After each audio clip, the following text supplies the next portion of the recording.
రేవంత్ రెడ్డి మోదీ గురించి కొన్ని వ్యాఖ్యలు చేశారు.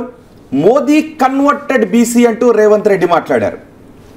రేవంత్ రెడ్డి మాట్లాడిన ఆ మాటలపై ఇటు బీజేపీ నాయకులు కౌంటర్ ఇస్తూ ఉన్నారు. రాహుల్ గాంధీ సామాజిక వర్గం ఏంటో చెప్పండి అని. అసలు దీనిపై బీజేపీ నేతలకు కాంగ్రెస్ నేతలకు జరిగిన మాటల యుద్ధం ఏంటో ఒకసారి చూద్దాం. రేవంత్ రెడ్డి గారు రాహుల్ గాంధీ పక్కన కూర్చొని కన్వర్టెడ్ బీసీ అంటారు. ఎట్లా కన్వర్టెడ్ బీసీ అవుతాడో చెప్పాల్సినటువంటి అవసరం ఉంది. రాజ్యాంగబద్ధంగా ఒక ముఖ్యమంత్రి స్థాయిలో ఉన్నటువంటి వ్యక్తి మిడిమిడి జ్ఞానంతో, దుందుడుకు విధానంతో, రాజకీయ లబ్ధి కోసం ఈరోజు కులాలను విమర్శించేటువంటి పరిస్థితి, అవాక్కులు చవాక్కులు పేలే విధంగా ఈరోజు ముఖ్యమంత్రి గారు వ్యవహరిస్తూ ఉన్నారు. నేను ఒకటే అడుగుతా ఉన్నాను, స్వాతంత్రం వచ్చిన తర్వాత అనేక కులాలను దశల వారీగా బీసీలో చేర్చడం జరిగింది. 1972లో బంజారాలను, అంటే తెలంగాణలో లంబాడీలను ఎస్టీలో చేర్చడం జరిగింది. అంటే ఈరోజు లంబాడీలు కూడా కన్వర్టెడ్ ఎస్టీలా చెప్పాల్సినటువంటి అవసరం ఉంది. ఇదే విషయంపై మనం ఇప్పుడు విశ్లేషించబోతున్నాం. ప్రొఫెసర్ నాగేశ్వర్ దగ్గర నుంచి విశ్లేషణ తీసుకుందాం. నాగేశ్వర్ గారు, మొత్తం ఇప్పుడు రాజకీయాలన్నీ, రాష్ట్ర రాజకీయాలే కాదు దేశ రాజకీయాలు బీసీ మంత్రాన్ని జపిస్తున్నాయి. బీసీ సామాజిక వర్గం చుట్టూనే తిరుగుతున్నాయి. ఈ కన్వర్టెడ్ బీసీ పదాన్ని, ఆ కౌంటర్ని ఎలా చూడాలి? రాజకీయ నాయకులు తమ నరేటివ్ చెప్పడానికి కొద్దిగా ఆకర్షణీయంగా చెప్తారు. అది అవమానకరంగా చెప్పిందని అనుకోవాల్సిన అవసరం లేదు. ఆకర్షణీయంగా చెప్పకపోతే పేపర్లో రాయవు, టీవీలో రాదు కదా. అందుకొరకు రేవంత్ రెడ్డి దాన్ని తెలివిగా కాస్త చమత్కరించి కన్వర్టెడ్ బీసీ అన్నారు. కానీ రేవంత్ రెడ్డి వాదన ఏంటంటే నరేంద్ర మోడీ జన్మతః బీసీ కాదు, అంటే ఆయన కులం మొదట్లో బీసీ కాదు, తర్వాత ఆయనే ముఖ్యమంత్రిగా ఉన్న సమయంలో దాన్ని బీసీగా చేశారు. అందువల్ల is not a original BC అనేది ఆయన వాదన. సో ఈ వాదన కరెక్టా రాంగా అనే దానికన్నా it's more A political argument. Kishan Reddy అన్నమాట నిజం. ఎందుకంటే బీసీ అయినా, ఎస్సీ అయినా, ఎస్టీ అయినా చాలా కులాలని దశల వారీగా చేరుస్తారు. దశల వారీగా చేరినప్పుడు కన్వర్టెడ్ అనవచ్చా? ఇప్పుడు ఉదాహరణకి ఆయన లంబాడీలు ఉదాహరణ ఇచ్చారు తెలంగాణలో. ఇప్పటికీ కూడా లంబాడీలు కొన్ని రాష్ట్రాల్లో బీసీలుగానే ఉన్నారు. ఇప్పుడు మన దగ్గర ఎస్టీగా 1972లో వచ్చారు. సో వాళ్ళని కన్వర్టెడ్ ఎస్టీ అనవచ్చా అని అన్నారు. కానీ ఇందులో లిటరల్ మీనింగ్ తీసుకోకూడదు, టెక్నికల్ మీనింగ్ కాదు. ఇందులో పొలిటికల్ మీనింగ్ ఏంటంటే నరేంద్ర మోడీ తాను బీసీని, తాను వెనుకబడిన వర్గాల నుంచి వచ్చిన ప్రధానమంత్రిని అంటూ మోడీ చెప్పుకుంటున్నారు, బీజేపీ చెప్పుకుంటుంది. చూడు, దేశ ప్రధానే బీసీ, మేము దళితుల్ని రాష్ట్రపతి చేశాం, మేము ఆదివాసీ బిడ్డను రాష్ట్రపతి చేశాం, అందువల్ల సామాజిక న్యాయానికి మేమే అసలు సిసలు వారసులము అని బీజేపీ ఒక పొలిటికల్ క్లెయిమ్ చేసుకుంటోంది. ఆ పొలిటికల్ క్లెయిమ్ను కౌంటర్ చేయడానికి కాంగ్రెస్ నాయకుడైన రేవంత్ రెడ్డి కాదు, ఈయన పుట్టిన సమయంలో నరేంద్ర మోడీ జన్మించిన సమయంలో ఆ కులం బీసీ కాదు, తర్వాత ఆ కులాన్ని బీసీలో వ్యూహాత్మకంగా మోడీయే చేర్చుకున్నాడు, అందువల్ల ఆయన బీసీ కాదు, పొలిటికల్ రీజన్స్ రీత్యా బీసీ అయ్యాడు అన్నది అందులో ఉన్న ఎసెన్స్. ఇక దీనికి కౌంటర్గా కిషన్ రెడ్డి అన్నది కూడా ఉన్నది, రాహుల్ గాంధీ మతం ఏది, కులం ఏది అని. ఇప్పుడు మోడీ తాను బీసీని అని చెప్పుకుంటూ, మా నాయకుడైన మోడీ బీసీ అని చెప్పుకుంటూ బీజేపీ రాజకీయ ప్రయోజనాన్ని పొందాలని చూస్తున్నప్పుడు దాన్ని కాంగ్రెస్ పార్టీ నాయకుడిగా రేవంత్ రెడ్డి కౌంటర్ చేశాడు. ఇందులో మోడీ కులాన్ని ఏమీ రేవంత్ రెడ్డి ప్రశ్నించలేదు కదా, మోడీ కులాన్ని అడగలేదు కదా. కానీ భారతీయ జనతా పార్టీ రాహుల్ గాంధీ మతాన్ని, కులాన్ని అడుగుతోంది. ఇది కొత్త కాదు, ఇదివరకు చాలాసార్లు బీజేపీ ఈ ప్రశ్న వేసింది, అవహేళనగా కూడా మాట్లాడారు. అంటే రాహుల్ గాంధీ మతం ఏది, కులం ఏది అని. సో ఒక నాయకుడి విధానాల గురించి ప్రశ్నించాలి తప్ప ఆ నాయకుడు ఏ కులము, ఏ మతం అని లెక్కలేసుకుందామా? సో రాహుల్ గాంధీ ఇప్పుడు ఏ కులమైతే, ఏ మతం అయితే సమస్య ఏంటి? ఆయన చేస్తున్న వాదన, ఆయన చెప్తున్న మాటలు, ఆయన విధానాలు సరైనవా కావాలని మనం ఎంతైనా చర్చించుకోవచ్చు. కానీ నాయకుల కులాల మతాల లెక్కలు వేస్తే కరెక్ట్ కాదు. అయితే రాహుల్ గాంధీ తన కులం ఆధారంగా మతం ఆధారంగా రాజకీయం చేస్తే బీజేపీ కౌంటర్ చేయొచ్చు. కానీ ఆయన కులం ఆధారంగా మతం ఆధారంగా రాహుల్ గాంధీ ప్రస్తుతం ఏమీ రాజకీయం చేయలేదు కదా. సో నేను గతంలో నేను కూడా ఉపనయనం చేసుకున్న బ్రాహ్మణుణ్ణి అని తన గోత్రంతో సహా చెప్పిన సందర్భం ఉంది. ఇలాగే ఆయన మతం కులం అడిగినప్పుడు అలాంటప్పుడు కౌంటర్ చేసినా కాస్త అర్థం ఉంది. ఇప్పుడు కాంటెస్ట్ కూడా లేదు కదా. అప్పుడైనా కులాన్ని మతాన్ని మనం ఇష్యూ ఎప్పుడు చేయకూడదు. సో వారి వారి వ్యక్తులు ఇష్టం. ఇప్పుడు ఇంటర్ కాస్ట్ మ్యారేజ్ చేసుకుంటారు. వాళ్ళ పిల్లలు ఏ కులం, వాళ్ళ పిల్లలకి కులం ఉంటుందా? అందువల్ల ఒకవైపు హిందువులంతా ఒకటే, అసలు హిందుత్వం అని చెప్తూ మళ్ళీ కులాల లెక్కలు ఏంటి, మతాల లెక్కలు ఎందుకు? కారణం ఏంటంటే ఆయన వంశాన్ని ప్రశ్నించడం. అంటే ఇందిరాగాంధీ భర్త మతం ఏంది, ఇందిరాగాంధీ మతం ఏంది అనేది చెప్పడం. సో నెహ్రూ కుటుంబము ఈ దేశ స్వాతంత్రోద్యమానికి చేసిన సేవల గురించి అసలు అవసరం లేదు. ఇందిరాగాంధీ దేశ ప్రధానిగా చేసిన అంశాలతో సంబంధం లేదు. మనకు కావాల్సింది ఏంది? ఫిరోజ్ గాంధీ మతం ఏది, ఇందిరాగాంధీ పెళ్లి చేసుకున్నాక మతం ఏది, ఈ లెక్కలు వేసుకుందాం, ఈ జమ లెక్కలు. ఇప్పుడు దేశం కోసం తీవ్రవాదుల చేతిలో మరణించిన ఇందిరాగాంధీ గురించి మాట్లాడుకుందామా, ఫిరోజ్ గాంధీ మతం ఏదని మాట్లాడుకుందామా? ఇందిరాగాంధీ విధానాలపై నువ్వు విమర్శించవచ్చు. ఇప్పుడు ఎమర్జెన్సీ ఉంది, ఎమర్జెన్సీ పైన బీజేపీ పెద్ద విమర్శ చేస్తోంది, న్యాయమైన విమర్శ కూడా అది. నేనేమి ఎమర్జెన్సీని సమర్థించను. అందువల్ల ఎప్పుడు కూడా నాయకులు కులాల మతాల ప్రస్తావన కన్నా వారి విధానాల మీద చర్చించవచ్చు. ఈవెన్ మోడీ విషయంలో కూడా అదే. మోడీ మొత్తం కులాన్ని ప్రశ్నించాల్సిన అవసరం లేదు. కానీ మోడీ కన్వర్టెడ్ బీసీ అనే విమర్శ ఎందుకు వచ్చింది అంటే అది జస్టిఫైడా కాదా కూడా నేను అనలేదు. దానికి ఒక పొలిటికల్ కాంటెక్స్ట్ ఉంది. ఆ పొలిటికల్ కాంటెక్స్ట్ ఏంటంటే మేమే సామాజిక న్యాయానికి అసలు సిసలు ఇస్సాదారులమని బీజేపీ చెప్పుకుంటోంది కనుక ఆ నరేటివ్ను కౌంటర్ చేసేందుకు ఒక కౌంటర్ పొలిటికల్ నరేటివ్గా అన్న మాట వేరు. ఒక వ్యక్తిని అవమానించడానికి ఆ వ్యక్తిని పర్సనల్గా అటాక్ చేయడం వేరు కదా. ఇది రాహుల్ గాంధీని పర్సనల్గా అటాక్ చేయడం, అక్కడేమో మోడీ పాలిటిక్స్లో రేవంత్ రెడ్డి అటాక్ చేశారు. ఆ తేడా గమనించాలి కదా. ఓకే, కానీ ఇక్కడ బీజేపీ నాయకులు చెప్తున్నది కులాలను ఆయా పరిస్థితులను బట్టి బీసీలో చేర్చడం తొలగించడం అనేది ఆయా పరిస్థితులను బట్టి జరిగే ప్రక్రియ. ఇక్కడ కన్వర్టెడ్ బీసీ అని అనడం ద్వారా దాన్ని అవమానించినట్టే కదా అనేది. అసలు తొలగించడం అంటూ ఉండదు మన దేశంలో. ఒకసారి బీసీ అయినా ఎస్సీ అయినా ఎస్టీ చేస్తే తొలగించిన ఉదాహరణ లేదు. ఓన్లీ చేర్చడమే తప్ప తొలగించడం అనే కాన్సెప్ట్ ఏపీలో కాపు కులస్తులను చేర్చారు. మొదలు ఎక్కడ తొలగించారు? ఏపీలో కాపులను బీసీలుగా లేరు కదా. మీ తెలంగాణలో కాపులు బీసీ, నీకు ఉమ్మడి రాష్ట్రంలో కూడా అదే తేడా.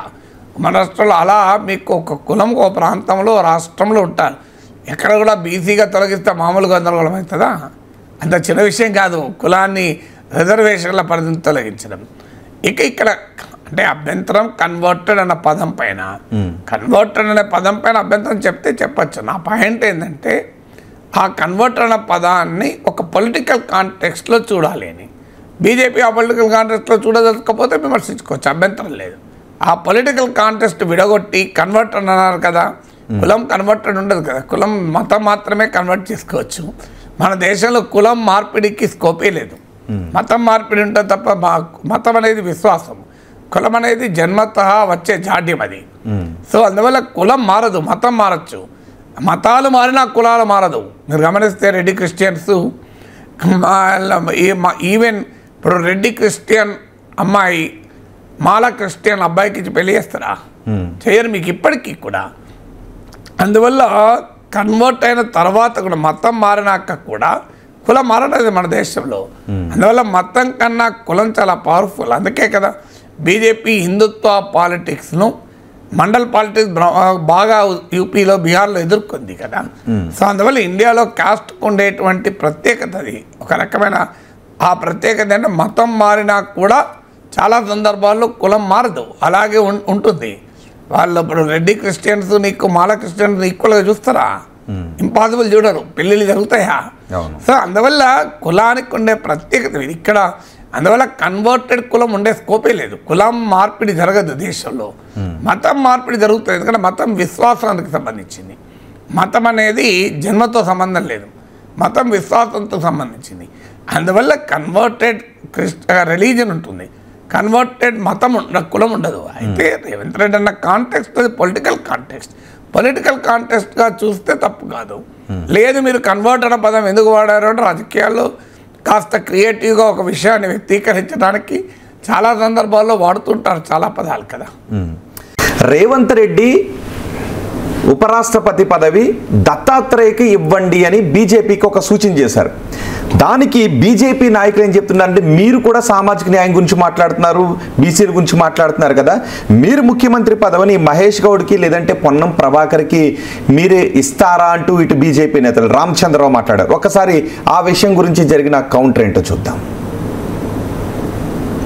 అదే ఆలోచన వాళ్ళ పార్టీలో ముందు చేస్తే మంచిదని ఆయన ముందు రాజీనామా చేసి బీసీని చేయమని ముందు అక్కడ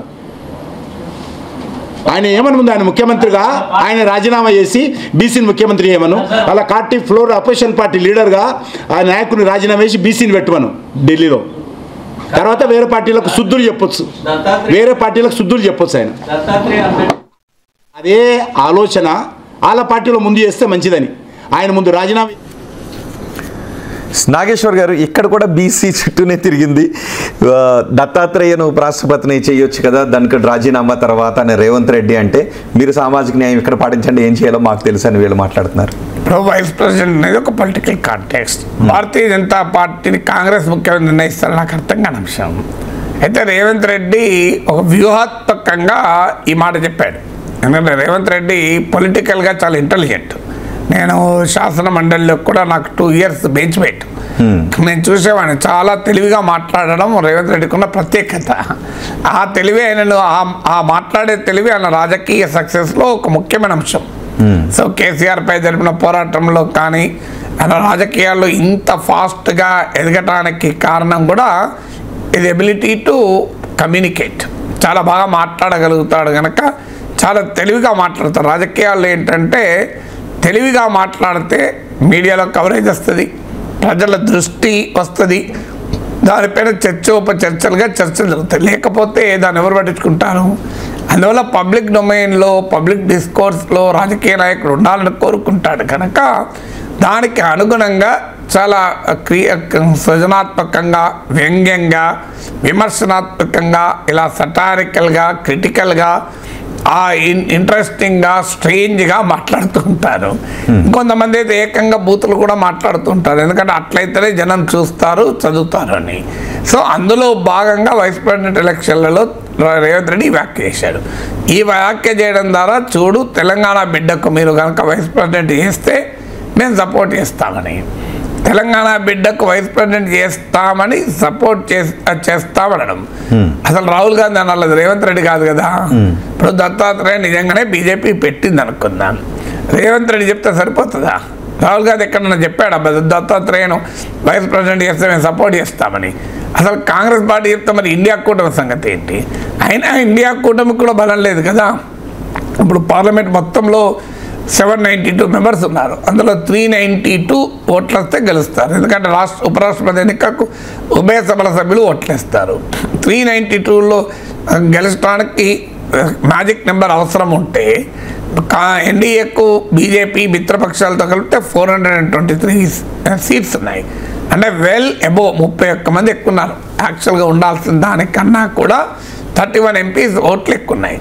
మీకు ఇందుకు 392 అవసరం ఉండగా ఇండియా కూటమికి ఉన్నది 313. ఇండియా కూటమి సమిష్టిగా ఓటేస్తే, ఎందుకంటే లాస్ట్ ఎలక్షన్లో కాంగ్రెస్ అభ్యర్థి మార్గరెట్ ఆల్వాకు తృణమూల్ కాంగ్రెస్ ఓటేలే, అబ్స్టైన్ అయింది. సో ఈసారి కలిసి ఉన్నా కూడా అందువల్ల కాంగ్రెస్ పార్టీ మద్దతు ఇవ్వాలి, మిత్రపక్షాలు మద్దతు ఇవ్వాలి. ఇది రేవంత్ రెడ్డి తెలియదా? తెలిసి కూడా ఎందుకు ఈ డిమాండ్ పెట్టాడు? చూడు నేను తెలంగాణ బిడ్డకు సపోర్ట్ చేస్తాము, మా హైకమాండ్ ఒప్పిస్తాను అని ఒక పొలిటికల్ క్లెయిమ్. ఇక దాంతోపాటు బీసీని చేయాలి. ఎందుకంటే ఇప్పుడు మీరు మొదట్లో అన్నట్లు ఇప్పుడు రాష్ట్ర రాజకీయాలంతా బీసీల చుట్టూ తిరుగుతున్నాయి కదా. ఎందుకంటే బీజేపీ మేము బీసీనే ముఖ్యమంత్రి చేస్తామని ప్రకటించారు. సో బీఆర్ఎస్లో బీసీ నాయకుడు ముఖ్యమంత్రి అయ్యే అవకాశమే లేదు. ఎందుకంటే అక్కడ బీసీల గురించి పోరాటాలు చేసినా అల్టిమేట్గా కేసీఆర్ కుటుంబ సభ్యులే అవుతారు. అందువల్ల బీఆర్ఎస్ నిరకాటంలో పెట్టడానికి అది ఉపయోగపడుతుంది. కాంగ్రెస్లో రెడ్ల ప్రాబల్యం ఎక్కువ ఉంటుంది కనుక కాంగ్రెస్ నిరకాటంలో పెట్టడానికి ఉపయోగపడుతుందని బీజేపీ తెలివిగా మేము బీసీని ముఖ్యమంత్రి చేస్తామన్నారు. కానీ బీసీని ముఖ్యమంత్రి చేస్తామన్న బీజేపీ మళ్ళీ పార్టీ రాష్ట్ర అధ్యక్షులుగా వచ్చారు, ఓసీనే చేశారు కదా, బీసీని చేయలేదు కదా. సో అందువల్ల రాజకీయాల్లో ఇలా మాట్లాడుతూ ఉంటారు. ఇప్పుడు ఏంటంటే రేవంత్ రెడ్డి వ్యూహాత్మకంగా మేమే బీసీలకు న్యాయం చేస్తున్నాం, 42% మేమే ఇస్తున్నాం అనే ఒక పొలిటికల్ నరేటివ్ బిల్డింగ్లో భాగంగా వెనుకబడిన వర్గాలకు చెందిన దత్తాత్రేయను వైస్ ప్రెసిడెంట్ చేయాలని ఆయన ప్రతిపాదన. అందరికీ తెలుసు అది అయ్యేది కాదని, బట్ స్టిల్ రేవంత్ రెడ్డి ఒక పొలిటికల్ స్ట్రాటజీలో భాగంగా అంటున్నాడు. అయితే సంతోషిస్తాను, దత్తాత్రేయ పట్ల ఎవరికి వ్యతిరేకత ఉంటుంది? తెలంగాణ రాజకీయాల్లో అజాత శత్రువు. సో ఆయన అలాయ్ మలాయిలో పాల్గొన్న వాళ్ళు ఎవరు నాతో సహా.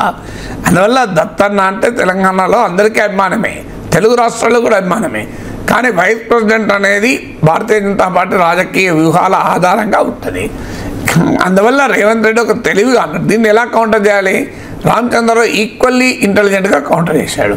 మంచిదే, థ్యాంక్ యూ వెరీ మచ్, మా దత్తన్నను మీరు మద్దతు ఇస్తామన్నందుకు సంతోషం. కానీ మరి మీ ముఖ్యమంత్రి పదవి పొన్నం ప్రభాకర్కు, మహేష్ కుమార్ గౌడ్కు ఇవ్వచ్చు కదా. మీకు అంత కమిట్మెంట్ ఉండే బీసీల పట్ల, అధికారాలు లేని వైస్ ప్రెసిడెంట్ పదవి కన్నా ముఖ్యమంత్రి పదవి కూడా ఇంకా మంచిది కదా అని ఆయన కౌంటర్ ఇచ్చాడు. అందువల్ల మనం ఒక ఏళ్ళు ఇంకోవైపు చూపెట్టాలంటే 4 ఏళ్ళు మనకే వస్తాయి. చూడండి ఇప్పుడు రేవంత్ రెడ్డి పరిస్థితి అది. ఒక రకంగా సెల్ఫ్ గోల్ వేసుకోవడం కదా, అనవసర అంశాల్లోకి ఎంటర్ అయితే ఇంకో ఇలాంటి కౌంటర్లు వస్తాయి. ఇప్పుడు ఈ కౌంటర్కి ఏం సమాధానం చెప్తారు? దీనివల్ల ఇప్పుడు పొన్నం ప్రభాకర్, మహేష్ కుమార్ గౌడ్లు సహజంగానే ఆనందపడి ఉంటారు. మనసులోనైనా రామచంద్రరావుకు ధన్యవాదాలు చెప్పుంటారు. నా పేరు ఎందుకు చెప్పలేదు, కొండా సురేఖ బాధపడి ఉంటుంది. నేను బీసీని కాదా, రామచంద్రరావు మర్చిపోయాడా నన్ను అని. సో అందువల్ల ఇక వాకాటి శ్రీహరి వీళ్ళు కొత్తగా వచ్చారు కనుక వాళ్ళు ఇప్పటికిప్పుడు వాళ్ళేమి పాపం ముఖ్యమంత్రి కావాలని కోరుకోకపోవచ్చు. బట్టి విక్రమార్క, ఉత్తమ్ కుమార్ రెడ్డి మా సంగతి ఏంటని బాధపడవచ్చు. సో అల్టిమేట్గా రేవంత్ రెడ్డికి ఆన్సర్ ఇప్పుడు ఏంటి, మరి నిజమేనా నీకు అంత కమిట్మెంట్ ఉంటే మరి చేయొచ్చు కదా. మా పొన్నం ప్రభాకర్ సీనియర్ నాయకుడే కదా, మనకి మహేష్ కుమార్ గౌడ్ పిసిసి ప్రెసిడెంట్ కదా అనే ఆర్గ్యుమెంట్కి ఆన్సర్ లేదు కదా. అందువల్ల అల్టిమేట్గా కాంగ్రెస్లో ఎవరు ముఖ్యమంత్రి కావాలని కాంగ్రెస్ పార్టీ నిర్ణయిస్తుంది, వాళ్ళు ఎమ్మెల్యేలు నిర్ణయించుకుంటారు. బీజేపీ తరఫున ఎవరు ఉపరాష్ట్రపతి పదవిలో ఉండాలనేది వాళ్ళే నిర్ణయించుకుంటారు. అందువల్ల ఈలోగా పొలిటికల్ గేమ్స్ ఆడుకోవడానికి పనికొస్తుంది. అసలు ఈ పొలిటికల్ గేమ్స్లో ఏ పార్టీకి మైలేజ్ వస్తుందని అనుకోవాలి? అందరూ ఏదో రకంగా సెల్ఫ్ గోల్ చేసుకుంటున్నారా, లేదు బీసీలు మోసం చేస్తూ ఉన్నారా, లేదు బీసీల ఓట్ బ్యాంక్ను పొందుతున్నారా వాళ్ళు? అసలు ఏం జరుగుతుందని? బీసీల ఓట్ బ్యాంక్ పొందడానికి ప్రయత్నం, కానీ బీసీల ఓట్ బ్యాంక్ పొందుతారా? మీకు ఉదాహరణలు చెప్తాను. 2014లో పన్నా లక్ష్మి అనే పార్టీ పీసీసీ ప్రెసిడెంట్ చేసి కాంగ్రెస్ పార్టీ బీసీల ఓట్లతో అధికారంలోకి రావచ్చు, రెడ్లు ఎలాగో మన లాయల్ అని అనుకున్నారు. ఏం జరిగింది? డైరెక్ట్ కథ అడ్డం జరిగింది. కాంగ్రెస్ పార్టీ తెలంగాణ ఇచ్చి కూడా అధికారానికి రాలేకపోయింది. కేసీఆర్ చీఫ్ మినిస్టర్ అయ్యాడు, 2 సార్లు మంచి మేయర్తో గెలిచాడు, సెకండ్ టైం అయితే ఎక్కువ మేయర్తో గెలిచాడు, మొదటిసారి మార్జిన్లు అయినా. కేసీఆర్ కులం ఎంత తెలంగాణ సమాజంలో నెగ్లిజిబుల్ కదా, అందరికీ తెలుసు కదా. వెల్మాస్ తెలంగాణ సమాజంలో చాలా తక్కువ మంది, కొన్ని జిల్లాల్లో అయితే దాదాపు ఉండరు వెల్మాస్. ఉత్తర తెలంగాణలో కొద్దిగా ఎక్కువ ఉంటారు. మీకు ఉన్నా కూడా ఒక విలేజ్లో ఒక ఫ్యామిలీ, 2 ఫ్యామిలీస్ ఉంటాయి. మరి ఆయన ముఖ్యమంత్రి అయ్యాడు కదా, ఎవరు ఆపారు ఆయనను? సెకండ్ అయితే 88 సీట్లు వచ్చాయి కదా. పోనీ మీకు ఇంకొక ఉదాహరణ కూడా చెప్తాను. రెండవ ఉదాహరణ తెలుగుదేశం పార్టీ 2014లో ఆర్ కృష్ణయ్యను చీఫ్ మినిస్టర్ క్యాండిడేట్కు తమ అభ్యర్థిగా చంద్రబాబు నాయుడు ప్రకటించాడు. బీసీల పట్ల మా కమిట్మెంట్ చూడు అని. ఆంధ్రప్రదేశ్లో మన బీసీని ముఖ్యమంత్రి చేయొచ్చు కదా అచ్చెన్నాయుడును, లేదా యంగ్ అయినటువంటి మన రామ్మోహన్ నాయుడు చేయొచ్చు కదా. చేస్తలా బీసీల పట్ల అంత కమిట్మెంట్ ఉంటే మరి అచ్చెన్నాయుడు ముఖ్యమంత్రి చేసేయచ్చు కదా, చంద్రబాబు నాయుడు అడ్వైజర్గా ఉండొచ్చు కదా. ఎందుకు ఈ రాజకీయం? కానీ అవకాశం ఉండి ముఖ్యమంత్రి కాగలిగే ఆంధ్రప్రదేశ్లో మాత్రం మేమే ఉంటాం, తెలంగాణలో మాత్రం బీసీలను పెడతాం. తెలంగాణలో తెలుగుదేశం అధికారంలోకి వస్తుందా? సరే అమాయకులు వస్తుందని అనుకునేవాళ్ళు. కానీ ఇంట్రెస్టింగ్ ఏంటి, ఆర్ కృష్ణయ్య అభ్యర్థిత్వాన్ని ప్రకటించారు. నిజమే, ఆర్ కృష్ణయ్య పాపం జీవితం అంతా బీసీ బిడ్డల కొరకు ఏదో తన చేతనైన సహాయం చేస్తున్న నాయకుడు, ఆయన మీద ఎవరు కంప్లైంట్ ఏం లేదు. కానీ ఏం జరిగింది, ఆయన హిమాయత్ నగర్, ఆయన ఎల్బీ నగర్ నుంచి ఎమ్మెల్యే అయ్యాడు. కానీ ఆయన కనీసం శాసనసభలో తెలుగుదేశం పక్ష నేత కూడా చేయలే. బీసీ ఆయన ముఖ్యమంత్రి అభ్యర్థులు ప్రకటించారు తెలుగుదేశం, చివరికాయలకు లెజిస్లేచర్ పార్టీ లీడర్ పదవి కూడా ఇవ్వలే, అయిపోయింది కదా. ఇక తర్వాత బీజేపీ ఎన్నికల సమయంలో ముఖ్యమంత్రిని బీసీని చేస్తా ఉన్నారు. లెజిస్లేచర్ పార్టీలో మీకు రాజాసింగ్ ఉన్నాడు, ఈటల రాజేందర్ ఉన్నాడు, రఘునందన్ రావు ఉన్నాడు. ఈటల రాజేందర్ బీసీ నాయకుడు, మన ఆయన కనీసం లెజిస్లేచర్ పార్టీ లీడర్ చేసిండ్రా. రాజాసింగ్ కూడా ఐ థింక్ ఆయన లోకల్ తెలంగాణ క్యాస్ట్ కాదు కనుక ఇక్కడ ఆ క్యాస్ట్ మరి బీసీనా కాదో నాకు తెలియదు. కానీ ఈటల రాజేందర్ అయితే బీసీ అందరూ తెలుసు కదా. అందులో అసలు పొలిటికల్ రిప్రజెంటేషన్ పెద్దగా లేని ముదిరాజ్ కమ్యూనిటీ. మరి ఆయన సీనియర్ నాయకుడు, 7 సార్లు ఎమ్మెల్యే. ఆయన మీకు హుజురాబాద్లో చారిత్రాత్మకమైన పోటీలో కేసీఆర్ సర్వశక్తులు ఒడ్డినా గెలిచాడు 25,000 మెజార్టీతో. ఒక రకంగా రాష్ట్ర రాజకీయాల్ని దుబ్బాక మలుపు తిప్పితే దాన్ని మరో కుదుపు తిప్పింది హుజురాబాద్ ఎన్నిక. సో రాష్ట్ర రాజకీయాల్ని కుదిపేసిన హుజురాబాద్ నాయకులు గెలిచి బీఆర్ఎస్ కేసు ఉద్యమ టైంలో శాసనసభాపక్ష నేతగా, మంత్రిగా, బీఆర్ఎస్లో ఒక రకంగా నెంబర్ 2 మంత్రిగా ఉన్న నాయకుడు ఆయన ఎందుకు చేయలేదు? ఆయన కనీసం లెజిస్లేచర్ పార్టీ లీడర్ చేయలే. నేను బీసీని ముఖ్యమంత్రి చేస్తామన్నారు, కానీ అధికారవేత్త రాలే. బీసీని కనీసం శాసనసభాపక్ష నేత చేసిన శాసనసభ నేత ఎవరు? మహేశ్వర్ రెడ్డి. పోనీ బీసీని రాష్ట్ర అధ్యక్షుడిని చేశారా? రామచంద్రరావు ఓసీ. ఇవాళ రాష్ట్ర అధ్యక్షుడు ఓసీ, శాసనసభలో బీజేపీ నాయకుడు ఓసీ, శాసన మండలిలో బీజేపీ నాయకుడు ఓసీ. మరి బీసీలు ఎక్కడ ఉన్నారు? విచిత్రం చూడండి. బీసీని ముఖ్యమంత్రి చేస్తాం మేము గెలిస్తే అన్నారు, కానీ ఇప్పుడు 3 పదవులు కదా బీజేపీ ప్రోటోకాల్ ప్రకారం. ఈ 3 కీలకం. రాష్ట్ర అధ్యక్ష పదవిలో, శాసనసభలో పార్టీ నేతగా, శాసన మండలి పార్టీ నేతగా బీసీని చేయలేదు కదా. ఇప్పుడు ఏవిఎన్ రెడ్డి ఉండే ఆయన ఉన్నట్టున్నాడు. మరి ఇప్పుడు బీసీని చేయొచ్చు కదా. ఇప్పుడు కొమరయ్య అయ్యాడు, ఆయన చేయొచ్చు కదా శాసనసభాపక్ష నేత. చేసినట్టయితే లేదు, నేను ఇక్కడ చదవలే. మరి సబ్జెక్టు కరెక్షన్. మన ఆయన శాసనసభాపక్ష నేత చేస్తారా? శాసన మండలిలో పార్టీ నాయకుడిగా చేయమనండి, సంతోషమే కదా. నాకు కూడా మంచి మిత్రుడే, మా అన్నయ్య క్లాస్మేట్ చేస్తే నేను కూడా ఆనందపడతాను కొమరయ్యకైతే. సో అందువల్ల ఎందుకు ఈ కహానీలు చెప్తుంటారు? ఇప్పుడు నేను కాంగ్రెస్ చెప్పాను, తెలుగుదేశం చెప్పాను, బీజేపీ చెప్పాను. ఇదంతా రాజకీయాలు. ఎందుకంటే రాష్ట్రంలో బీసీలు 50% పైగా. కానీ బీసీ నినాదంతో ఇంతవరకు రాష్ట్ర రాజకీయాలు మలుపు తిప్పిన ఉదాహరణ లేదు. అవును, మీకు యూపీ, బీహార్ వేరు. అక్కడ ఏమో నీకు మండల్ పాలిటిక్స్ యొక్క పవర్ఫుల్ రూట్ తీసుకుని, ఇక్కడ రీజనల్ పార్టీస్ కాన్సెప్ట్ వేరు. అక్కడ రీజనల్ పార్టీస్ ఏమో అక్కడ మీకు మండల్ పాలిటిక్స్ ఆధారంగా మీకు Samajwadi party, RJD, Lok Janshakti party, JDU లాంటి పార్టీలు ఎమర్జ్ అయ్యాయి. ఇక్కడనేమో బీఆర్ఎస్కు భూమిక తెలంగాణ ఉద్యమం, తెలుగుదేశానికి భూమిక కేంద్రానికి వ్యతిరేకంగా తెలుగు ప్రజల ఆత్మగౌరవం, వైఎస్ఆర్ కాంగ్రెస్కు భూమిక రాజశేఖర రెడ్డి పట్ల సానుభూతి, జనసేనకు భూమిక పవన్ కళ్యాణ్ జనాకర్షణ, కాంగ్రెస్ బీజేపీలు ఎలాగో జాతీయ పార్టీలు. ఇక్కడ రాజకీయ వ్యవస్థకు బీసీ ఉద్యమాలు పునాది లేదు, కనీసం మండల్ పాలిటిక్స్ పునాదులు కూడా లేవు కదా. ఇప్పుడు బీసీ నాయకులుగా చెప్పుకుంటున్న ఏ నాయకుడు బీసీల కొరకు పెద్ద ప్రజా పోరాటం నడిపా నాకు చెప్పండి. అంటే ఇలాంటి సమయంలో బీసీల కోసం ఒక పార్టీ పుట్టుకొచ్చే అవకాశం ఉందా? వస్తే అది నిలబడగలుగుతుందా? కులం ఆధారంగా ఏర్పడ్డ ఏ పార్టీ కూడా దేశంలో అధికారానికి రాదు. మీరు ఎక్కడైనా చూడండి, అన్ని కులాల వాళ్ళు ఓట్లేస్తేనే అధికారంలోకి వస్తారు. మాక్సిమం అయితే ప్రెషర్ గ్రూప్గా ఉంటారు. ఇప్పుడు మీకు బీహార్లో పార్టీ ఉంది, చిరాగ్ పాస్వాన్ పార్టీ, లోక్ జనశక్తి. పాస్వాన్లో ఒక బలమైన దళిత్ వర్గము. మీకు వాళ్ళకు ప్రెషర్ గ్రూప్గా ఉన్నారు తప్ప వాళ్ళంతా వాళ్ళ అధికారంలోకి వచ్చారా? యూపీలో అప్నా దళ్ ఉంది, కర్ణాటకలో జేడీఎస్ ఉంది. అది వాస్తవంగా కులమాధారిత పార్టీ కాదు అఫీషియల్గా, కానీ రియాలిటీలో ఒక్కలిగా ఓల్డ్ మైసూర్ మాత్రమే పరిమితం అయ్యారా.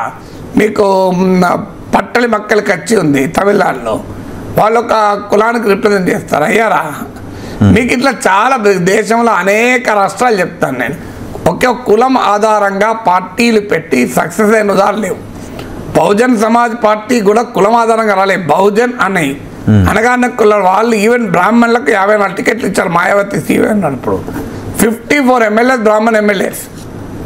బహుజన్ సమాజ్ పార్టీ సక్సెస్లో కూడా మీకు అప్పటిదాకా ఠాకూర్లు వీరి ఆధిపత్యంలో ఉన్న పాలిటిక్స్ పైన అటు రాజపుట్లకు, అటు బ్రాహ్మణులకు వ్యతిరేకత ఉంది, దళితులకు వ్యతిరేకత ఉంది. కరెక్ట్. ఆ ఆధిపత్యాన్ని ఛేదించడం వల్ల బీఎస్పీ అధికారంలోకి వచ్చింది. మీరు అందువల్ల ఈవెన్ ఇప్పుడు కర్పూరి ఠాకూర్ ఎలా వచ్చా, మీకు most backward class Nitish Kumar phenomenon, యాదవ్లో డామినేషన్ ఉంది కనుక నితీష్ కుమార్ ఫినామినన్ ఎమర్జ్ అయింది, మోస్ట్ బ్యాక్వర్డ్ క్లాసెస్.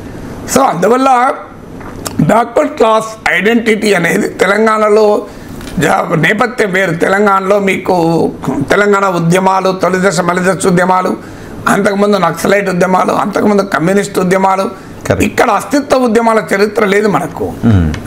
అందులో వెనుకబడిన వర్గం ఒక్కటి కాదు. మీకు ఉదాహరణకు రజకులు, మీకు నాయి బ్రాహ్మణులు ఉన్నారు. వాళ్ళని 300 కాపులు, గౌడలు సమానంగా చూస్తారా? నాకు చెప్పండి, మన ఏ గ్రామంలోనే వెళ్ళండి చూస్తారా? అసలు మాలలే మాదిగలు సరిగా చూడాలనే కదా మాదిగల వర్గీకరణ పోరాటం జరిగింది. అందువల్ల బీసీ అనే కామన్ ఐడెంటిటీకి ఒక బలమైన ప్రజా ఉద్యమాలు ఉంటే సాధ్యమవుతుంది. ఇది బలమైన ప్రజా ఉద్యమాల ఆధారంగా వచ్చిన బీసీ అస్తిత్వం కాదు. రాజకీయ నాయకులు తమ ప్రయోజనాల కొరకు రైజ్ చేస్తున్న అస్తిత్వవాదం. అది నిలబడుతుందా? మీకు బీఎస్పీ రావడానికి కూడా కారణం కన్షీరామ్ ఒక అద్భుతమైన పోరాటం కదా అది. సో దానికి కన్షీరామ్ పోరాటానికి అధికారం ఉన్నది. నితీష్ కుమార్ రావడానికి కర్పూరి ఠాకూర్ కృషి ఉంది. మీకు ఒక కులమే కాదు, మీకు ఇప్పుడు రాష్ట్రీయ లోక్దల్ ఉంది, జాట్ ఫార్మర్ బేస్, దానికి ఒక పెద్ద రైతు ఉద్యమాల చరిత్ర ఉంది చరణ్ సింగ్ కాలం నుంచి. ఈవెన్ జాట్ పార్టీ ఎమర్జ్ అయినా జాట్ ఫార్మర్లను అగ్రేరియన్ ఇష్యూస్ పైన ఆర్గనైజ్ చేసిన చరిత్ర వల్ల వచ్చింది తప్ప కులం వల్ల కాదు. అందువల్ల తెలంగాణలో ఎవరు ఇప్పుడు బీసీ నాయకులుగా తమను మించిన వాళ్ళు లేరు అని చెప్పుకుంటున్న వారు ఎన్ని బీసీ ఉద్యమాలు జరిపారు చెప్పండి? ఏ బీసీ వర్గాల కొరకు ఉద్యమాలు జరిపారు? గీత వృత్తి దెబ్బతింటే ఉద్యమం జరిపారా? నేత వృత్తి దెబ్బతింటే ఉద్యమం జరిపారా? మీకు అనేక కుల వృత్తులు ఆధునిక ఎకానమీలో కొట్టుకుపోతుంటే ఎవరు ఉద్యమాలు నడిపారు? మీరు రజకుల ఆత్మగౌరవము వాళ్ళను సంఘ బహిష్కరణ చేస్తే, నేను శాసన మండలిలో దాన్ని రైజ్ చేస్తే నాకు సపోర్ట్ చేసిన వాళ్ళు లేరు ఒక్కరు కూడా. నేను ఆశ్చర్య, నాయి బ్రాహ్మణులకు రిలయన్స్ వాళ్ళు వచ్చి ఏడు సొల్లు పెడతామంటే మేము కౌన్సిల్లో వాకౌట్ చేసినప్పుడు అధికార ప్రతిపక్ష సభ్యులు ఎవరు రాలేదు మా ఎంబడి. సో అందువల్ల ఎవరు ఏ రజకుల సంఘ బహిష్కరణ పైన ఎన్ని ఉద్యమాలు జరిగినాయి మన నాకు చెప్పండి. అందువల్ల బీసీ ప్రజల అసలు సమస్యల పైన ఏ ఉద్యమాలు లేకుండా మేము బీసీలం కనుక మాకు నాయకులం, మాకు ఓట్లు వేయండి, మీ ఓట్లు వేయడానికి బీసీలు నాకు కావాలి. కానీ నిజంగానే బీసీ ఉద్యమం నడపాలనుకుంటే బీసీ పార్టీ ఖచ్చితంగా న్యాయమైంది. ఇదే రాష్ట్రంలో 50% ఎక్కువగా ఉన్న బీసీలు ఉమ్మడి రాష్ట్రం నుంచి ఇప్పటి వరకు ఒక్కసారి ముఖ్యమంత్రి కాలే. న్యాయం కదా అది. అంటే నేనేమి కులం పేరున ముఖ్యమంత్రి కావాలంటలేను, కానీ కులానికి రాజకీయ వ్యవస్థకు సామాజిక వ్యవస్థకు ఎక్కడో కన్నా సారూప్యతుండాలి కదా. కానీ అది ఎలా జరగాలి? పెద్ద ప్రజా ఉద్యమ ఆధారంగా, వారి సమస్యల ఉద్యమ ఆధారంగా ఒక ఉద్యమాలు నడిచి ఆ అస్తిత్వం వాళ్ళది ఎక్కడ వచ్చింది? ఇప్పుడు మాదిగల పోరాటం కూడా కులం పోరాటం కాదు. అది మాదిగల పోరాటం ఒకే జాతిలో ఉన్న దళిత జాతిలో ఉన్న వెనుకబడిన ప్రవర్తనం, వివక్షకు వ్యతిరేకంగా ఆత్మగౌరవ పోరాటం. అది మాదిగల పోరాటం కుల పోరాటం కాదు కదా. సో అందువల్ల కులం చుట్టూ జరిగే రాజకీయంలో కూడా ఒక వర్గ చైతన్యం, ఒక న్యాయం, ఒక సామాజిక న్యాయం ఉండాలి. అందువల్ల ఇలా కృష్ణమాదిగ పెట్టిన వర్గీకరణ ఎందుకు సక్సెస్ అయింది? అందులో సామాజిక నాయకత్వం ఉండడం వల్ల సక్సెస్ అయింది. అది ఏది లేకుండా మా రాజకీయ అవసరాల కొరకు మేము కులాన్ని వాడుకుంటామంటే ప్రజలంతా అమాయకులా? ఇప్పుడు బీసీ నినాదాలనే ఆ పార్టీల రాజకీయ అవసరాల కోసమే, పార్టీల కన్నా ఎక్కువ నాయకుల రాజకీయ అవసరాలు. కరెక్ట్. తెలంగాణ బీజేపీ కొత్త అధ్యక్షుడి ముందున్న సవాళ్ళు ఏంటి? తెలంగాణ బీజేపీ అధ్యక్షుడిగా రామచంద్రరావు బాధ్యతలు స్వీకరించారు. ఇప్పుడు ఆయన ముందున్న సవాళ్ళు ఏంటి? ఆయన బీజేపీ అధ్యక్షుడిగా బాధ్యతలు స్వీకరించిన తర్వాత రాజాసింగ్ లాంటి వాళ్ళు బహిరంగంగా అలిగి వెళ్ళిపోతే లోపల అలుగుతూ అదే పార్టీలో ఉన్న వాళ్ళు కూడా చాలా మంది ఉన్నారు. ఇక పార్టీని బలోపేతం చేసే అంశాలు, సవాళ్ళు కూడా రామచంద్రరావు ముందున్నాయి. ఇదే అంశం గురించి కూడా మనం మాట్లాడుకోబోతున్నాం. నాగేశ్వర్ గారు, రామచంద్రరావు బీజేపీ నూతన అధ్యక్షుడిగా బాధ్యతలు స్వీకరించిన తర్వాత రాజాసింగ్ లాంటి వాళ్ళు బహిరంగంగానే మాట్లాడారు. ఇంకొంతమంది బహిరంగంగా మాట్లాడక అధిష్టానం ఏది చెప్తే మేము ఓకే అంటూ ముందుకు వెళ్తూ ఉన్నారు. ఇప్పుడు రామచంద్రరావు ముందున్న సవాళ్ళు ఏంటి? రాజాసింగ్ ఎందుకు? రాజేంద్ర కూడా బహిరంగంగా మాట్లాడాడు కదా. రాజాసింగ్ ఇక్కడ మాట్లాడాడు. ఆయన ఇంటి ముందర జరిగిన ప్రోగ్రామ్ మొత్తం లైవ్ ఇచ్చారు కదా. ఆయన ఫేస్బుక్ పేజ్లో లైవ్ ఇచ్చారు. అందువల్ల అన్నీ బహిరంగమే, ఎక్కడ సీక్రెట్ ఏం లేదు కదా ఇక్కడ. సో అన్నీ బహిరంగంగానే జరుగుతున్నాయి. సో ఇందులో మీకు రామచంద్రరావుకున్న అడ్వాంటేజ్ ఏంటంటే, ఒకటి నో ఎక్స్పెక్టేషన్స్. రామచంద్రరావు వచ్చి బీజేపీలో పరిస్థితులన్నింటినీ చక్కబెట్టి పెద్ద సమరోన్ముఖులను చేసి రేపో మాపో బీజేపీని అధికారంలో కూర్చుండబెడతారని ఎక్స్పెక్టేషన్స్ లేవు. ఆయన వచ్చిన కాంటెక్స్ట్ ఏంటంటే అందరికీ తెలుసు, బీజేపీ అధ్యక్ష పదవికి అనేక మంది పోటీ పడ్డారు. అందులో బలమైన పోటీ ఈటల రాజేందర్, బండి సంజయ్ల మధ్య జరిగింది. ఆ పోటీ దాని ఒక పెద్ద భూకంపం తర్వాత ట్రెమర్స్ వస్తాయి చూడండి, ఆ ట్రెమర్స్ కూడా ఈ మధ్య మనం చూస్తున్నాం కదా. సో ఆ ప్రకంపనలు ఇంకా కొనసాగుతూనే ఉన్నాయి. సో అందువల్ల ఆ కాంటెక్స్ట్లో రామచంద్రరావు ఎమర్జ్ అయ్యాడు. అందువల్ల రామచంద్రరావు అద్భుతాలు సృష్టిస్తాడన్న ఎక్స్పెక్టేషన్స్ లేవు. ఎప్పుడు కూడా పర్ఫార్మెన్స్ను ఎగనెస్ట్ ఎక్స్పెక్టేషన్ జడ్జ్ చేస్తారు ఎక్కడైనా. సో నీకు 50% మార్కులు 60% మార్కులు వస్తాయి అనుకునే వ్యక్తి ఐఐటీలు బాంబేలో సీట్ రాకపోతే బాధపడతారా? ఉస్మానియా ఇంజనీరింగ్ కాలేజీలో సీట్ వస్తే చాలా సంతోషపడతా అనుకునే వ్యక్తి ఐఐటి బాంబేలో సీట్ రాకపోతే బాధపడరు. సో అందువల్ల రామచంద్రరావు పట్ల ఉన్న ఎక్స్పెక్టేషన్స్ తక్కువ కనుక ఆయనకున్న మొదటి అడ్వాంటేజ్. ఎందుకంటే ఆయన ఏం చేసినా సక్సెస్ రేట్ ఉంటుంది. మీరు చూస్తుండండి, నా అంచనా రామచంద్రరావు పార్టీ అధ్యక్ష పదవి వదులుకునే సమయానికి he will prove to be a much better leader than expected. నేను ఇవాళ నాకేమి రామచంద్రరావు మీద ప్రత్యేకమైన ప్రేమ లేదు. ఆ మాటకస్తే ఆయనను మొదటిసారి ఓడించింది నేనే. 2009లో ఆయన శాసన మండలికి పోటీ చేసేటప్పుడు ఆయన ఫస్ట్ డిఫీట్ నా చేతుల్లోనే. సో అందువల్ల నా వల్ల ఆయనకు 6 ఏళ్ల పాటు ఆయన ఎమ్మెల్సీ కాలేకపోయాడు. మళ్ళీ నేను పోటీ చేయనప్పుడు 2015లో నేను యూనివర్సిటీకి వెళ్ళిపోవాల్సి వచ్చినప్పుడు 2015 నేను పోటీ చేయలేదు. 2007లో గెలిచాను, 9లో గెలిచాను. 15లో నేను పోటీ చేయనప్పుడు బీఆర్ఎస్కు బీజేపీకి మధ్యనే పోటీ ఉంటే రామచంద్రరావు గెలిచాడు. నేను పోటీ చేసిన ప్రతి 2 సార్లు కూడా బీజేపీని ఓడించాను. 3వసారి నేను పోటీ చేసినప్పుడు బీజేపీ కూడా ఓడిపోయింది. సో నా పోటీ వల్ల బీజేపీ ఓడిపోతూ వచ్చింది.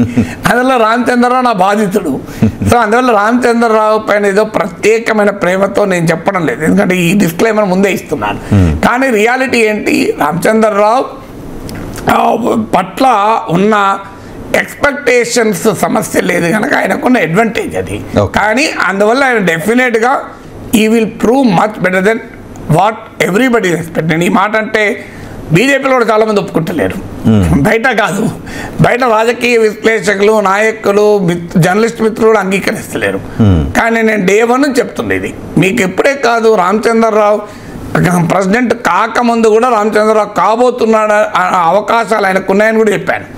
ఒక టీవీ ఇంటర్వ్యూలో last but not the least అన్నాడు. వాళ్ళు 8 మంది పేర్లు ఇచ్చి 8వ పేరుగా పెట్టారు. పెడితే నేను last but not the least అన్నాను. మొదటి పేరు రాజేందర్ పేరు పెట్టారు, లాస్ట్ పేరు రామచంద్రరావు పెట్టారు. కానీ నేను ఎక్కడా తొలగకుండా గొనుక్కకుండా Ramachandra Rao last but not the least అన్నాను. చాలా మంది అప్పుడు రాంగ్ అండర్స్టాండింగ్ తీశారు. రాజేందర్ నా పైన పర్సనల్గా విమర్శలు చేశారు కనుక నేను ఏదో కోపంతో అంటాను. నాకు ఎందుకు కోపం ఉంటుంది, నాకు ఎవరి మీద కోపం ఉండదు. కోపంతో నా విశ్లేషణ చెడగొట్టుకుని నేను నా క్రెడిబిలిటీని దెబ్బతీసుకొని నేను ఉన్నది చెప్తాను. అందువల్ల నాకు అంచనా ఉండే అది నిజమైంది కదా, రామచంద్రరావు ప్రెసిడెంట్ అయ్యాడు కదా. ఇప్పుడు కూడా చెప్తున్నా, మీరు కావాలంటే రాసి పెట్టుకోండి. నా అంచనా అయితే Ramachandra Rao will end of the term వరకు ఆయనను ఎక్స్పెక్ట్ చేసిన దానికన్నా బెటర్గా పర్ఫార్మ్ చేసిన పేరే వస్తుంది. ఎలా ఉన్నాయి అది కూడా తొలి అడుగులు చెప్తాను. ఆయనకున్న 2వ అడ్వాంటేజ్ అధిష్టానం యొక్క పూర్తి సపోర్టు. 3వ అడ్వాంటేజ్ ఏంటంటే ఆయన ఎవరికి పోటీ కాదు. ఇప్పుడు ఈటల రాజేందర్ అయ్యాడు అనుకోండి, బండి సంజయ్ ఊరుకుంటాడా? ఎందుకంటే ఈటల రాజేందర్ సీఎం క్యాండిడేట్ అవుతాడు, బండి సంజయ్ దాన్ని అంగీకరిస్తాడా? ధర్మపురం అరవింద్ అంగీకరిస్తాడా? కిషన్ రెడ్డి అంగీకరిస్తాడా? మళ్ళీ వీళ్ళందరూ కూడా కిషన్ రెడ్డి కూడా సీఎం కావాలనుకుంటాడు కదా, సంజయ్ కూడా సీఎం అభ్యర్థి కావాలనుకుంటాడు కదా. పోనీ ఇందులో బండి సంజయ్ అయ్యాడు అనుకోండి, ఈటల ఒప్పుకుంటాడా? అందువల్ల ఎవరు అయినా వాళ్ళ కాంపిటీషన్. బీజేపీలో ప్రత్యేకత అంటే 3 నాయకులు ఉంటే 4 గ్రూపులు ఉంటాయి. సో అందువల్ల బీజేపీలో రామచంద్రరావుకున్న 3వ అడ్వాంటేజ్ ఏంటంటే ఆయన ఎవరికి ప్రమాదం కాదు. ఎవరికి ప్రమాదం కానప్పుడు సబటాజ్ ఉండదు. ఆయనను పట్ల విద్రోహ చర్యలు ఉండవు. ఆయన దెబ్బతీస్తానికి ఎక్కడా విద్రోహ చర్యలు, వెనకాల చేరు కింద మందుపాత్రలు పెట్టడం ఉండదు, రాజకీయ మందుపాత్రలు. ఇక 4వ అడ్వాంటేజ్ ఏంటంటే ఆయనకున్నది, సో ఆయనకున్న అడ్వాంటేజ్ ఆయనకున్న ఆర్ఎస్ఎస్ నేపథ్యం. ఎందుకంటే is an insider, is not an outsider. Bharatiya Janata పార్టీలో అవుట్ సైడర్లు ఏ పదవులు సాధించినా మీరు ఎన్నన్నా చెప్పండి, నేను చాలాసార్లు ఒక ఉపమానంతో చెప్తుంటాను. గర్భగుడిలో ఆర్ఎస్ఎస్ ఐడియాలజీ ఉన్న వాళ్ళే ఉంటారు, బయట వరాండాలో విగ్రహాలు పెడతారు, నువ్వు ఎవరిదైనా ఉండని. అంటే పొలిటికల్ గర్భగుడి నేను చెప్పేది, ఆధ్యాత్మిక మతపరంగా చెప్పడం లేదు. పొలిటికల్ శాంక్టోరంలో ఆర్ఎస్ఎస్ ఐడియాలజీ ఉంటారు. ఇక తర్వాత రాజకీయ ప్రహరీ గోడ చుట్టూ వరండాలో ఇతర పార్టీ నుంచి వచ్చిన వాళ్ళు ఉంటారు, ఉండడానికి కాదు. రామచంద్రరావుకు ఉన్న అడ్వాంటేజ్ ఆయనకు సగటు బీజేపీ కార్యకర్తతో ఉండే కనెక్ట్, అదే ఆయనకు ఉండేటువంటి అడ్వాంటేజ్. ఈ అడ్వాంటేజ్ వీళ్ళు తొలి అడుగులు మీరు చూడండి. రాజా సింగ్ వ్యవహారంలో డ్యామేజ్ కంట్రోల్ చేశారు. ఇప్పుడు రాజా సింగ్ కూడా మళ్ళీ పార్టీ వైపు చూస్తున్నాడు. పార్టీ కూడా తొందరపాటుతో ఆయన పైన డిస్క్వాలిఫికేషన్ నోటీస్ ఇవ్వలే.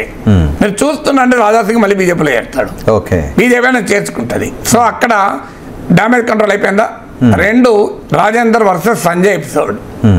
సంజయ్ హుజురాబాద్లో కామెంట్ చేయడంతో కామెంట్ చేయడము మొదలైందని ఎక్కడా నేను చెప్పలేను, మొదలంతా ముందే ఎక్కడో జరిగింది. సో తర్వాత ఈటల రాజేందర్ షామీర్పేట్ ముందర జరిగిన ఆపరేషన్ షామీర్పేట్ చూశాం. తర్వాత అది వాస్తవంగా ఫ్లేరప్ కావాలి, కానీ ఫ్లేరప్ కాలేదు. రామచంద్రరావు మొత్తం ఏంటంటే దాన్ని కంట్రోల్ చేశాడు, ఫైర్ ఫైటింగ్ అంటే మిటిగేట్ చేశాడు. డిజాస్టర్ మేనేజ్మెంట్లో సూత్రం ఏంటంటే if you cannot prevent at least mitigate. So mitigate చేశాడు అంటే దాన్ని నియంత్రించాడు. ఎట్లా నియంత్రించాడు? అధిష్టాన అనే ఒక బాణాన్ని ప్రయోగించాడు. అధిష్టానం చూసుకుంటుంది, మనం ఎవరు మాట్లాడద్దు, మీరెవరు మాట్లాడద్దు అని దానిపైన నాయకులందరినీ మాట్లాడకుండా చేయగలిగింది. అది రామచంద్రరావు చేశాడా, బీజేపీ అధిష్టానమే చెప్పచ్చు పాసిబిలిటీ. బట్ ఏదైనా తర్వాత మీరు గమనించండి, రాజేంద్ర మాట్లాడలేదు, సంజయ్ మాట్లాడలేదు. పైగా మేము సంజయ్ని అనలేదు, మేము వేరే వాళ్ళని ఉద్దేశించి అన్నామని రాజేంద్ర వర్గం ఎక్స్ప్లెయిన్ చేయడం మొదలుపెట్టాను. ఈవెన్ నాకు కూడా రాజేంద్ర పిఆర్ఓ ఫోన్ చేశాడు. ఫోన్ చేసి సార్ మేము మీ విశ్లేషణలో సంజయ్ని ఉద్దేశించి అన్నారని అంటున్నారు. కాదు సార్, నిజామాబాద్ జిల్లాలో ఆనంద్ అని ఒక బీజేపీ కార్యకర్త రాజేంద్ర గారి మీద క్యాంపెయిన్ చేస్తున్నారు సోషల్ మీడియాలో, ఆయన్ని ఉద్దేశించి అన్నారు సార్, సంజయ్ని ఉద్దేశించి కాదు సార్ అని ఈటల పిఆర్ఓ నాకు ఫోన్ చేసి వివరణ కూడా ఇచ్చాడు. అంటే ఏంటి వారు, మేము సంజయ్ని అనలేదు అని రాజేంద్ర చెప్పుకుంటున్నాడు. సో ఎందుకు చెప్పుకుంటున్నారు? ఈ డ్యామేజ్ ఎక్కువ చేయాలి. అవును మేమే అంటాం, బరాబర్ అంటాం, సంజయ్ సంగతి తెలుస్తామని చెప్తలేదు, గమనించండి. అందులో వాళ్ళు కూడా ఎక్కడో చోట వెనక్కు దక్కుతున్నారు. బండి సంజయ్ కూడా ఆ ఎపిసోడ్ తర్వాత ఎక్కడ మాట్లాడలేదు, మీరు గమనించండి. తన మద్దతుదారులకు కూడా మీరు ఎవరు కామెంట్లు చేయకూడదు, మీరు పెట్టకూడదు, కామెంట్లు పెట్టకూడదు, మీరు రియాక్ట్ కాకూడదు అన్నాడు. ఆయన కూడా రియాక్ట్ కాలేదు ఎక్కడ. మీరు దాని తర్వాత ఒక హుజురాబాద్ అన్నది కూడా ఏంటి, ఇందులో సంజయ్ వర్గము ఇంకో వర్గం అంటూ ఉండదు, ఒకటే వర్గం ఉంటుంది, బీజేపీ వర్గం మోడీ వర్గం అన్నాడు. సో ఇలా మొత్తం ఏంటంటే ఆ ఫైర్ ఎక్స్పాండ్ కాకుండా ఆపగలిగాడు. సో ఈ రెండు. మూడోది కౌంటర్ చేయడం పొలిటికల్. చాలామంది ఏంటంటే ఇలా పొలిటికల్ హెవీవెయిట్ కాదు, బండి సంజయ్ లాగా వాయించి పడేయడు, ఈటల రాజేందర్ లాగా అనడు అని. కానీ అంటున్నాడు కదా, బట్టి విక్రమార్కకే లీగల్ నోటీస్ ఇచ్చారు. ఇలా రేవంత్ రెడ్డి పైన కూడా ఆయన మాట్లాడిన తీరు చూడండి. మీరు దత్తాత్రేయను మరి వైస్ ప్రెసిడెంట్ చేసినందుకు థ్యాంక్ యూ వెరీ మచ్, కానీ మీరు కూడా సీఎం పదవి పొన్నం ప్రభాకర్కు మహేష్ కుమార్ గౌడ్ ఇవ్వండి అని కౌంటర్ ఇచ్చాడు కదా. రాజకీయాల్లో కౌంటర్లు ఇవ్వడం కూడా ఒక పాయింట్ కదా. ఇది మూడోది. ఇలా రామచంద్రరావు ఎర్లీ స్టెప్స్ మాత్రం కాన్ఫిడెంట్గానే పడుతున్నాయి.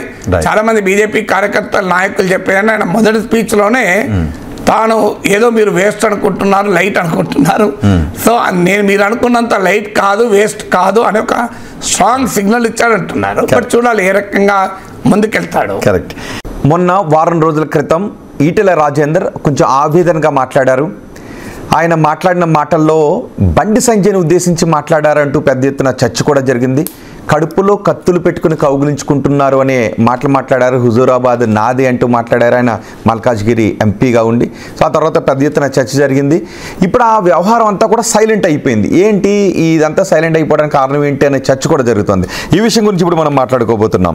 నాగేశ్వర్ గారు, గత వారం పెద్ద ఎత్తున చర్చించుకున్నటువంటి అంశం ఈటెలు ఎందుకు ఇలా మాట్లాడారు, అది బండి సంజయ్ని ఉద్దేశించి మాట్లాడారంటూ పెద్ద ఎత్తున చర్చ జరిగింది. ఉన్నట్టు ఒక్కసారిగా ఆగిపోయిందంటే ఇందులో స్టేక్ హోల్డర్స్ అందరూ వారి వారి కారణాల రీత్యా ఆగారు. నేనన్నా నిజం. ఈటల రాజేందర్ చాలా ఆవేదనతోనే కాదు ఆవేశంతో మాట్లాడాడు. ఆవేదన అర్థం చేసుకోవచ్చు, ఆవేశమే సమస్య కదా. బీ కేర్ఫుల్ నా కొడక అన్నాడు. అది ఆవేదన ఎట్లా అవుతుంది? అది ఆవేశం అవుతుంది. సో నువ్వెవడివి, నీవెక్కడా నేనెక్కడా అని కూడా అన్నారు. సో అది ఆవేదన కాదు, ఆవేశం అవుతుంది కదా. నీవెక్కడ నేనెక్కడ అనేది ఆవేదన కాదు. సో అది సంజయ్ని ఉద్దేశించి అన్నాడని మీడియా అంతా రాసింది, మీడియా అంతా చూపింది. కానీ తర్వాత నెక్స్ట్ డే నుంచి రాజేందర్ కూడా టీం రాజేందర్ మేము సంజయ్ని ఉద్దేశించి అనలేదు అని ఒక వివరణ మొదలుపెట్టాడు. అఫీషియల్గా రిటర్న్గా ఇవ్వకపోయినా ఇప్పుడు నేను రాజేందర్ పిఆర్ఓనే నాకు ఫోన్ చేసి, సార్ అది మీకు కూడా మేము ఇన్ఫర్మేషన్ ఇవ్వాలని ఇస్తున్నాం సార్, అది సంజయ్ని ఉద్దేశించి రాజేందర్ అనలేదు సార్, అది అన్నది నిజామాబాద్ జిల్లాకు చెందిన ఆనంద్ అనే ఓ కార్యకర్త సోషల్ మీడియాలో పోస్టులు పెట్టాడు నాయకుడు, ఈ పోస్ట్ను మీరు సర్క్యులేట్ చేయండి అని ఆయన బీజేపీ గ్రూపులో సర్క్యులేట్ చేయడం కూడా పెట్టారు, అందువల్ల ఆయనను ఉద్దేశించి అన్నది అని. నేను అప్పుడు వివరించాను, ఆయన ఉద్దేశించి అని సంజయ్ని ఉద్దేశించి అనకపోతే నేనంటే అర్థం చేసుకోలేకపోయాను మిడిమిడి జ్ఞానంతో. మరి ఈనాడులో సంజయ్ అని అన్నారు, జ్యోతి సంజయ్ అనే రాశారు, టైమ్స్ ఆఫ్ ఇండియా అదే రాసింది, హిందూ అదే రాసింది, ఇండియన్ ఎక్స్ప్రెస్ అదే రాసింది. అంటే రాష్ట్రంలో ఉన్న ప్రతి పత్రిక ప్రతి టీవీ సంజయ్ని ఉద్దేశించి అన్నారు అని అనుకున్నాక మరి నేను ఒక్కడనే అర్థం చేసుకున్నాను తప్పుగా అన్నాను. అందులో క్లియర్గా సోషల్ మీడియాలో పోస్టులు పెట్టిస్తున్న వాడెవడు, ఎవడి అండతో పెడుతున్నారు అని సంజయ్ని అనక్క ఆనందని అని ఉంటే ఆనంద్ పేరు చెప్పడానికి రాజేందర్ భయపడతాడా? సో కానీ క్లియర్గా అది సంజయ్ని ఉద్దేశించి. కానీ టీం రాజేందర్ ఆ వివరణ ఎందుకు ఇస్తోంది? ఆ వివరణ ఇవ్వడం ద్వారా ఒక సంకేతాన్ని పంపుతున్నారు, సీజ్ ఫైర్, కాల్పుల విరమణ. అంటే మేము సంజయ్తో ఘర్షణలో ఇక అడుగు ముందుకు వేయదలుచుకోలేదు. ఎందుకంటే ఈటల రాజేందర్ ఒక పాయింట్ డ్రైవ్ చేయదలుచుకున్నాడు. ఆ పాయింట్ ఏంటి, మీరు చీమా నన్ను ఎందుకు కుట్టావు అంటే నా పుట్టలో ఏలు పెడితే కుట్టనా మరి అని మనం చిన్నప్పుడు చదువుకున్నాను చూడండి.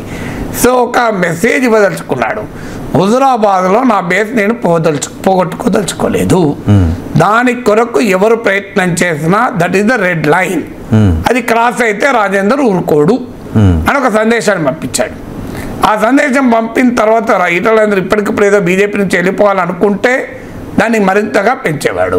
వెళ్ళిపోయి ఏం చేస్తాడు, కాంగ్రెస్లో చేరితే అనేక మందిలో ఒకరైతారు, బీఆర్ఎస్లో చేరితే అక్కడనే నాయకత్వ పోరు ఎక్కువైపోయింది. సో ఇప్పుడు ఆయనకు వేరే ఆప్షన్ లేదు, అందువల్ల బీజేపీలో ఉండకుండా వేరే ఆప్షన్ లేదు.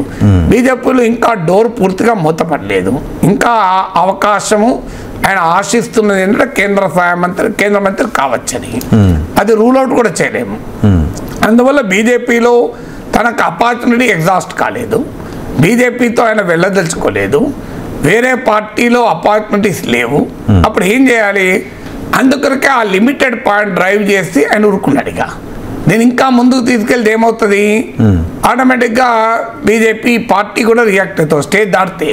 ఎందుకంటే ఇది ఇప్పటిదాకా పార్టీ నాయకత్వం కూడా రాజేందర్ సంజయ్ మీద కోపంతో మాట్లాడుతున్నాడు తప్ప పార్టీపై తిరుగుబాటు కాదు అని వాళ్ళకు అంచనా, వాళ్ళ అభిప్రాయంతో ఉన్నది అధిష్టాన వర్గం. ఒకసారి దీన్ని ఇంకా ముందుకు తీసుకెళ్తే అధిష్టానం అభిప్రాయంలో మార్పు వస్తుంది. సంజయ్ని టార్గెట్ చేస్తున్నావు కానీ ఈ ప్రాసెస్లో పార్టీని దెబ్బతింటోంది, కరెక్ట్, పార్టీకి నష్టం చేస్తున్నావు అనే భావన వస్తే పార్టీ గట్టిగా రియాక్ట్ అవుతుంది. ఎందుకంటే మన చరిత్రలో చూసినాం, కళ్యాణ్ సింగ్, ఉమాభారతి, యడియూరప్ప లాంటి నాయకుల విషయంలోనే పార్టీ సీరియస్గా రియాక్ట్ అయింది కదా. అందువల్ల వాళ్ళకన్నా రాజేందర్ పెద్ద నాయకుడు కాదు కదా. సో అందువల్ల రాజేందర్ ఇక కాల్పుల విరమణ బెటర్ అనుకున్నాడు, అందువల్ల ఆయన సీజ్ ఫైర్ ప్రకటించాడు. బండి సంజయ్ కూడా ఆయన లక్ష్యం నిజంగా నెరవేరింది. వాస్తవంగా బండి సంజయ్ ఇంకా ఎక్కువ ఏమీ చేయకపోతే ఆయన లాభం, ఎందుకంటే ఆయన ఒక పెద్ద రాజకీయ విజయాన్ని సాధించాడు. బండి సంజయ్ అధ్యక్ష పదవి నుంచి రాజేందర్ విజయవంతంగా తొలగించాడు. ఇది ప్రీ 2023, పోస్ట్ 2023లో సంజయ్ విజయం.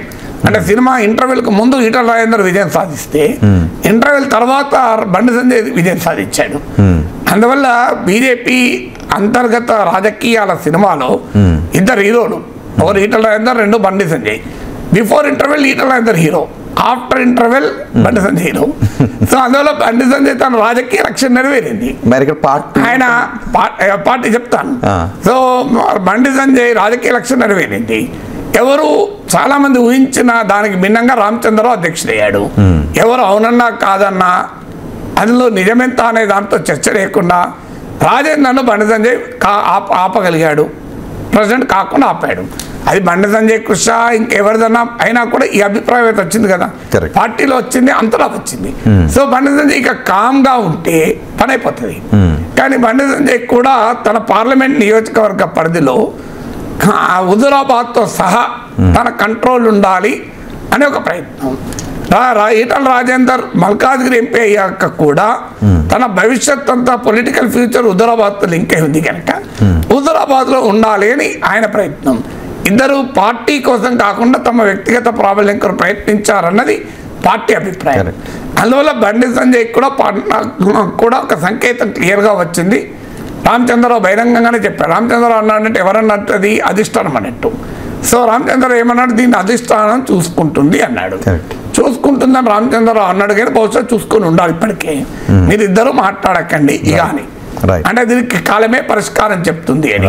కొన్ని గాయాలు ఆగితే అవే మారిపోతాయి. ఇప్పుడు జలుబు ఉన్నది, వారం రోజులు మందులు వాడితే 1 వీక్, వాడకపోతే 7 రోజులు.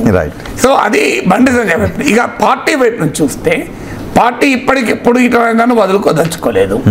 ఆల్రెడీ రాజా సింగ్ తిరుగుబాటు చేశాడు. ఇక ఈ పార్టీలో ఎవరు మిగిలరు అనే అభిప్రాయం కలుగుతుంది. కొత్త వాళ్ళు రావటానికి ఇబ్బంది అవుతుంది. రాజేందర్ అందులో బలమైన నాయకుడు. ఆయనకున్న సామాజిక నేపథ్యమే కావచ్చు, ఆయనకున్న రాజకీయ నేపథ్యం కావచ్చు. అందులో రాష్ట్రంలో విస్తరించాలని చూస్తుంది బీజేపీ. తెలంగాణను పెద్ద ఎత్తున రాజకీయంగా ముట్టడించాలి అని చూస్తోంది. ఈ సమయంలో వీలైతే కాంగ్రెస్ బీఆర్ఎస్ నుంచి నాయకుల్ని లాక్కోవాలని చూస్తున్న సమయంలో ఉన్న నాయకుల్ని పంపించి రాంగ్ సిగ్నల్ ఇవ్వడం బీజేపీకి ఇష్టం లేదు.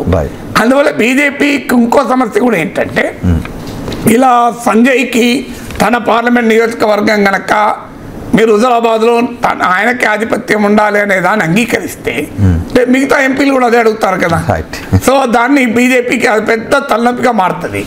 ఎంపీకి ఎమ్మెల్యేలకు మధ్య తలనొప్పులుగా మారుతుంది. అందువల్ల దీన్ని ఆపదలుచుకుంది పార్టీ అధిష్టానం. సో అటు సంజయ్ ఇంట్రెస్ట్లు, రాజేందర్ ఇంట్రెస్ట్లు, బీజేపీ ఇంట్రెస్ట్లు, ముగ్గురు ఇంట్రెస్ట్లు కన్వర్జ్ ఎక్కడవుతున్నాయి, దీనికి ముందుకు తీసుకెళ్ళకూడదు. అందువల్ల పూర్తి సీజ్ ఫైర్ సాధ్యమైంది.